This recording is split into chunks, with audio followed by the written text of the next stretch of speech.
Hey, it's Crockett36, and I usually have earbuds in, but mine's not working.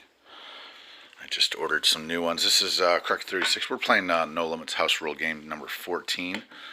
Game number 13 was wildly imbalanced with some tanks that were worth attacking at a 4.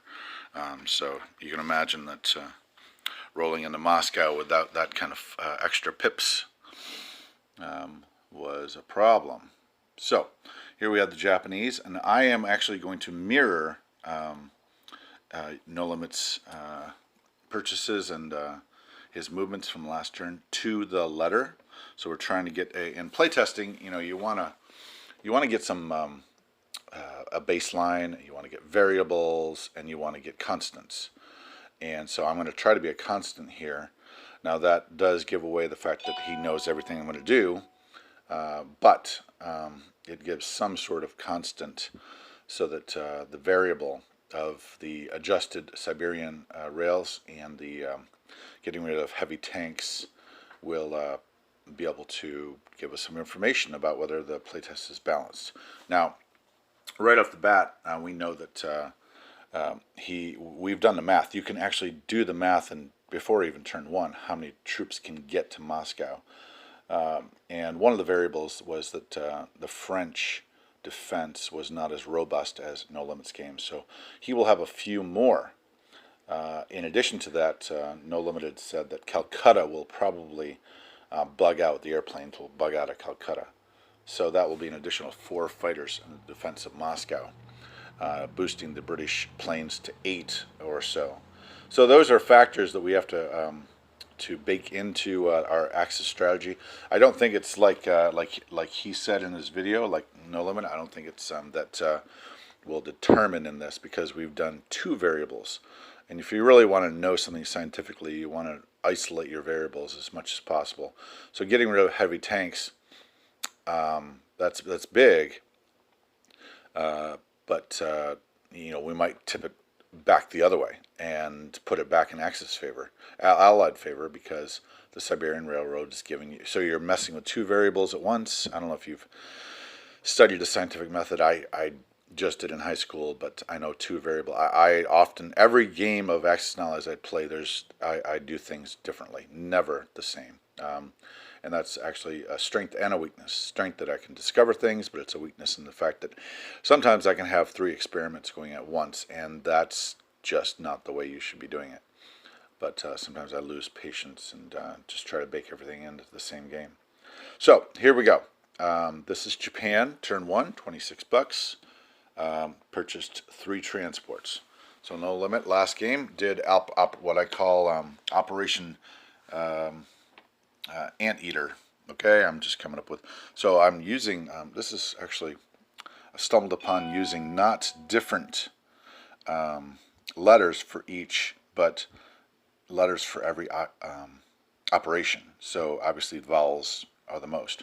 So Chahar is going to be a battle. So we'll move in there. Take that over. And then in Operation Epsilon, no, we're not going to do that. We're going to say Egg Beater, Operation Egg Beater. We're going to move into Anwei with 3 infantry and 1, I believe, what's that? That shouldn't be 3. So that should be like this, I believe. I believe that's the way it was. Egg Beater has been accomplished. Okay, and Operation Iron Fist. I don't know, real clever, right? We're moving into Guangxi. And I got to check how many Chinese guys are here because I know there's some. So hold on. Continuing with Iron Fist. Iron Chef. I'm going to call it Iron Chef. Okay, so there we go. Operation Iron Chef involves the invasion of the recapturing, I guess, of Guangxi. The Chinese go first in No Limits House Rules. That equals about a bid of 30 because they're going to get $19 before the game begins, and they eliminate fairly easily 3 or 4 Japanese troops, as well as capture territory away from Japan, moving the kill zone back to Guangxi. But we will capture that and not make it a kill zone, actually. So So anyways, it delays. It's like adding over here. It's like adding a turn to the Japanese advance. So probably around a bit of 30, I would say. This equals. So we're going to move the in Operation Iron Chef. We're moving 3 infantry in from what in the world? That territory right there, which I believe is Kiangsi. My eyeballs don't work all the time. So 3 infantry and 1 artillery moving in from there. And then the planes from up the coast also participate. And I'll put them here. The plane from Formosa participates. And that'll move in here as well. The cruiser from 20 moves into 36. And the battleship moves in from 19. The transport picks up, the destroyer picks up the guy off of Okinawa. Puts him here. The transport picks up a guy and an infantry artillery from Manchuria. This is a mirror of No Limits attack. That's the transport. I believe that was that, and that was that. From the coast of Z-Zone 6 comes 1 infantry off of Korea on a destroyer. Destroyers can carry 1. Another destroyer brings another troop. That would be for Operation Iron Chef. The murderous, wicked Japanese are about to invade China again. Evil, rotten, disgusting Japanese army. Okay, and then on the transport on C-Zone 6, the murderous, rotten Japanese attack with a tank and an infantry. And then 4 paratroopers. You begin the game with as many 2 paratroopers per bomber, and that's 4 for the Japanese. So that'll use all the paratrooper tokens that are free. You can buy 1 for $1 a piece. But the rotten, nasty, wicked, evil Japanese are moving 4 paratroopers against Quangzi. And I don't see any other eyes on the board. So that must be it. So let's roll the dice for the rotten, murderous, wicked, nasty Japanese. Okay. So I'm assuming the bombardments will do the trick. So there's only 2 soldiers there. Got 4 bombardments. So I'm just going to do these. Bombardment, that wouldn't work. So I'm going to do these. That's 1 hit. I got 1 more bombardment with a cruiser. Oh, I can't do that because the cruisers have to roll separately. Okay, battleship. That's 2 hits right there. Okay, battle's over, and the murderous, rotten, evil, nasty Japanese have won the day. And they have disgraced themselves again as a nation and doing this wicked deed of conquering a peaceful people. Alright, and the wicked, evil, nasty Japanese move in. I'm going to put the nasty Japanese infantry over here, and that'll go on a card, I think. Alright. Number 3 card. And number 3 card will go into here. Okay, and we'll see. I'm going to pause the video, and then I'm going to see what non-coms he did, because I am mirroring his wicked, nasty, evil, wretched scheme. I had to check No Limits non-com rules since we're mirroring this game. So I do have to fire back for my the two Chinese, poor Chinese infantry. And there's one hit. So that'll take one guy off there. Okay, so that means I need a blue chip, and I don't have a blue chip. And I don't have a white chip either. Oh, chips. Chips.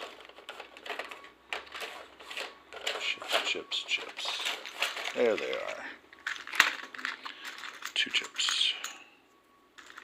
Alright. Replacing the green are 2 chips. Alright. Good. Okay, so here is, okay, this is the non-combat stage. E is the destination for many things, and I is the destination for the other things. So let's take the carrier from Caroline. We'll go to destination E, which we'll call, let's see, Operation Eager, I guess. And destroyer picks up the guy in Palau, and he goes to, in Operation Eager, to Kiangsi. Okay? Looks like did I do something with that? Alright, so that guy goes there. And again, we're going to put this stuff in a... Now, the guys from Kiangsu are going to drop down 3 infantry and 1 artillery. I'm going to put the artillery in. It's going to I. And then right here, the submarine, it's going to go down to E. Destination E, which is, let's see, E is Eager, and I is Operation Intrepid, I guess. Or E is Evil. We'll go with E is Evil. Okay, so the Okinawa fighter is going to fly to Kiangsi as well. All these planes are going to land in Kiangsi as well. And the fighters from Manchuria are going to land in E as well. Part of Operation I, Intrepid. Okay. And the carriers will go to, in Operation Eager, to 36.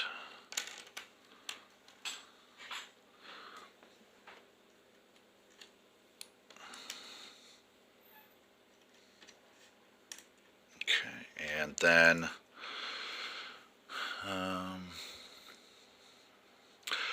this transport that was in 20 went up to 19, grabbed 2 men from Manchuria to take it, and then 1 space back to this space here. So, all right, this is I. The plane is going to I in Korea. Okay. I think this mech was actually part of the earlier attack on Anhui. Okay. I don't know why. Okay, E. Okay, and the sub goes to Operation Evil.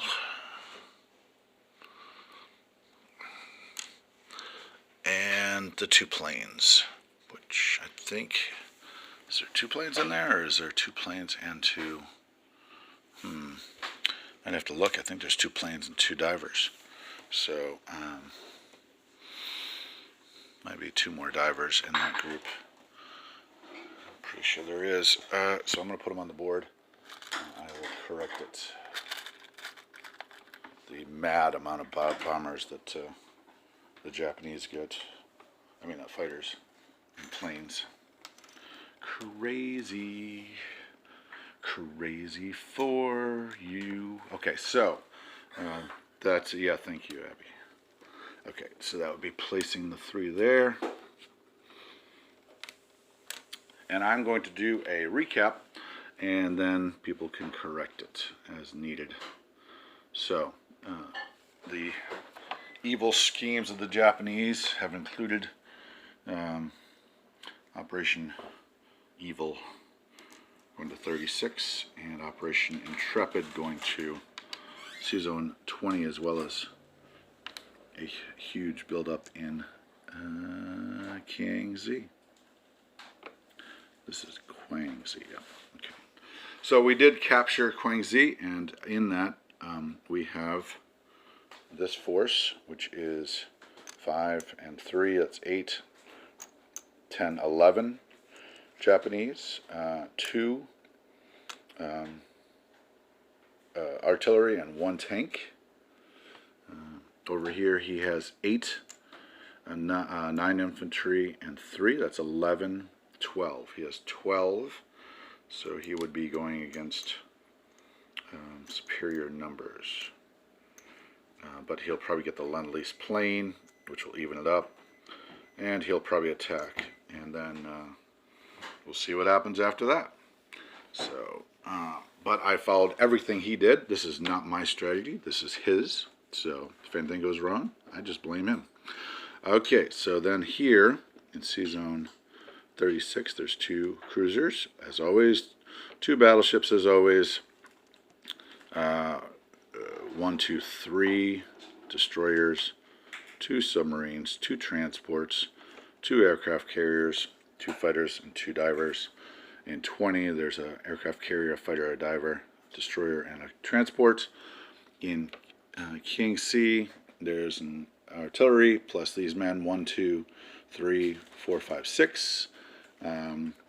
In Anhui, there's 4 infantry, 1 artillery, 1 mech. In Chahar, there's 2 infantry. In Jehol, I didn't hear him move this around, so I guess I'll move this down 1 to the artillery down 1. And in Manchuria, there's 3. I'm actually going to move all of these guys down here. So there'll be 6 infantry in Korea and 1 artillery, and 1 guy in Iwo Jima, 2 infantry and an anti-aircraft in Caroline. In Japan, there's 3 anti-aircraft and 1 artillery. That would ever happen, right? I mean, it's totally not realistic. 3 transports right there. And in Kiang C, as far as aircraft go, they're the absurd, the silly Japanese Air Force. 2 bombers, and then I'm going to count them 1, 2, 3, 4, 5, 6, 7. So I would think everything you began with is here, except for the 3 that are offshore. So, so I'm seeing 7 right now. 1, 2, 3, 4, 5, 6, 7. And then fighters, 1, 2, 3, 4. Nope, there's 1 more. Let's go here. Let's try to separate them. Okay, 1, 2, 3, 4, 5, 6, 7. Yep. And then the fighters would be 1, 2, 3, 4, 5, 6, 7, 8. So 8 fighters. All right, so that would be my attempt to, oh, and 2 guys in Siam. My attempt to ape or imitate these wicked Japanese schemes of No Limits, since I don't like playing the Japanese, the evil, wretched, wicked, murderous, rapacious Japanese. All right, Crockett 36 out. Oh, money, I think he said $39, so I'm assuming I have $39. I saved $1. Okay, out. I prettied up the board a little bit. I had already moved the dive bombers, so there's 5 dive bombers according to No Limit, and 8 fighters in Kiang C, and 2 bombers, as well as 6 infantry and 1 artillery. The artillery that I moved from here actually went into this attack. I screwed that up. I did pull these guys out of Manchuria. That's different than what he did, and I pulled the anti-aircraft out. And somehow this artillery got across the sea. Apparently I screwed up the setup, so you begin with 2 artillery in Japan, and somehow the artillery in Manchuria got across the sea. So I'm not sure how that happened, so I'm not going to do that. I think your summary was wrong last game, and there should have been one artillery that was left in Manchuria. So you had one extra artillery in Japan that you shouldn't have had. That I can't figure out how you did it. So that is Japan. Yeah. All right. That's Japan. Turn 2. Okay. Turn 1. And game 14. No limits. House rules.